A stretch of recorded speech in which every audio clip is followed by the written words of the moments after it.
So, if your brain feels like it's constantly buffering, congratulations. You might be mentally unwell, but it's okay. So is everyone else. Some of us just mask it better by becoming productivity gurus or dating emotionally unavailable people as a hobby. You'd think mental health would be obvious, right? Like if you're sad, you cry. If you're anxious, you pace. If you're depressed, you post cryptic Instagram stories and then delete them. But mental health is weird. It doesn't always look like the ads where someone stares out a rainy window while sad piano music plays. Sometimes it looks like sleeping 12 hours a day and still being tired. Or laughing at memes about trauma that you're definitely not over. But don't worry. Understanding mental health is actually really easy. Literally. You just have to be honest about how insane the inside of your head is. Let's fix it. What even is mental health? Mental health is not being happy all the time. That's called delusion. Mental health is actually just how well your brain handles life. Stress, sadness, boredom, TikTok comments, rejection, talking to your boss, all of it. And here's the secret. Your brain is just like your body. If you never take care of it, it gets worse. Nobody expects you to run a marathon without training.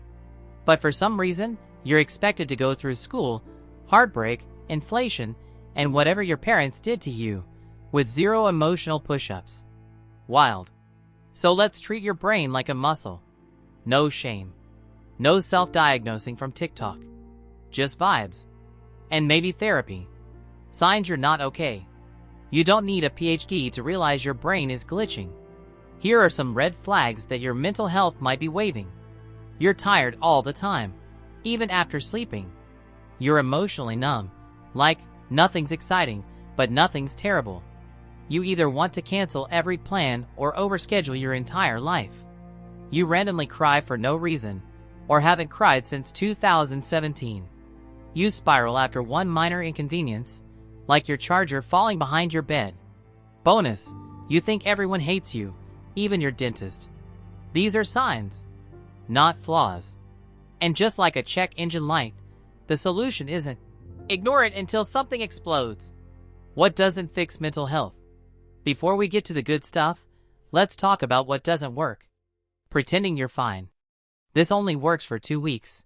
Then you explode at someone because they took too long ordering at Starbucks. Toxic positivity. Telling yourself, everything happens for a reason, is not helpful when that reason is clearly just capitalism. Just be grateful. Being sad even when things are technically fine doesn't mean you're ungrateful.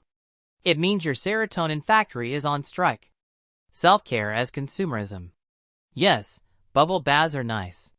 But if you're crying in the bubble bath, you might need something stronger, like boundaries. Okay. So what works? Number 1, name it. You don't have to diagnose yourself, but just putting a name to what you're feeling can take away like 40% of its power. Instead of, I feel like trash, say, I'm overwhelmed. I feel disconnected. I'm lonely but also don't want to talk to anyone, which is confusing. Boom. Clarity. Number 2, move your body. I know. You don't want to hear this, but unfortunately, exercise actually helps. Not CrossFit, not hot yoga. Just walk around the block or pace in your room while pretending to be on the phone. Moving tells your brain, hey, we're not dead yet, which helps. Number 3, talk to someone. Yes, really.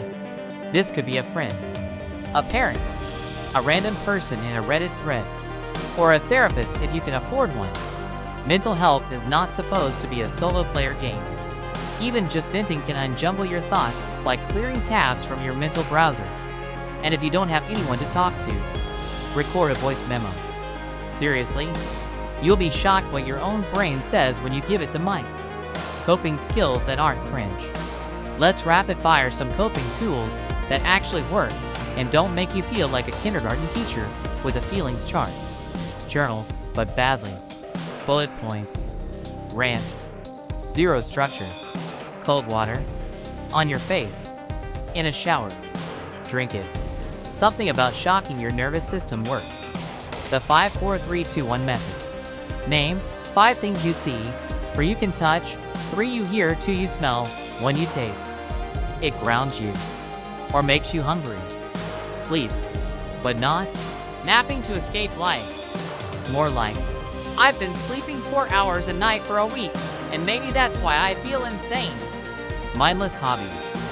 Coloring, puzzles, Minecraft. Clean your room like you're in a coming-of-age movie. They work. The trick is finding your thing and doing it before your brain hits DEFCON 1. When to get help. Here's the truth nobody says out loud. You don't have to. Hit rock bottom before you ask for help. If you've been feeling bad for more than 2 weeks, it's okay to call a therapist, talk to a school counselor, try a mental health hotline, or just tell your friends you're not doing okay. Mental health help isn't just for crazy people. It's for anyone whose brain forgot how to feel joy for a bit. Asking for help isn't weak. Suffering silently because you're scared of looking weak? That's the real scam. So yeah, understanding mental health is easy. Literally. You just need to notice the signs. Stop lying to yourself about being fine. Do any healthy thing on purpose.